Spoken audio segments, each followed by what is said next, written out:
Joining me now to talk about this is attorney and white-collar defense lawyer Seth Berenzweig. Seth, good to see you as always. And I mean, there are some folks who might say the Department of Government Efficiency sounds like an oxymoron. You have a department of the federal government to get rid of government waste. But putting that to the side, is it legal?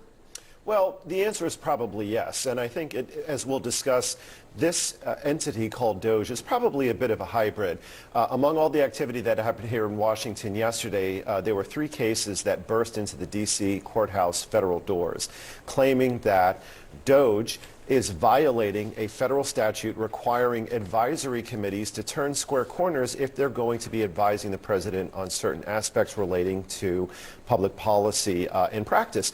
And it's a very interesting read because they say that they don't have a charter that needs to be filed with the Library of Congress and certain federal agencies.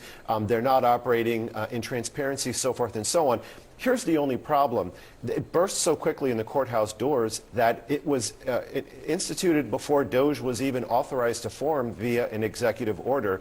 It's being served against 2 agency leads that haven't even been authorized to begin their job by the United States Senate. So it burst in so quickly that they really got out ahead of their skis and they arrived before the party even started. Yeah, and what about the role of Elon Musk? I mean, people are making a big deal and talking about Elon Musk being a part of this. I mean, you know, you have somebody who is the richest man in the world, somebody who has a variety of companies which over the years have had business with the federal government, received different benefits and loans and aid and that sort of thing, and he's now going to be in charge of the office that is going to be finding which parts of the federal government to get rid of. Right. Isn't there an inherent conflict of interest there? Am I asking an obvious question? Well, there could be, and that's going to be part of the allegations of the case. But on the flip side of the coin, Mr. Musk has a lot of experience trimming the fat, if you will, and the 47th president has said that this is an individual who can really do a good job putting the constituent body together to at least look at this issue.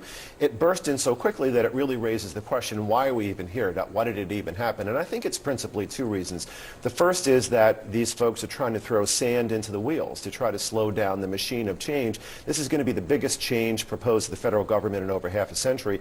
And the second reason is that they want a seat at the table. One of the elements of transparency in turning these square corners is they have to be involved in meetings. They have to be able to understand what's happening. There has to be written agenda and so forth. And they'll probably be included in that.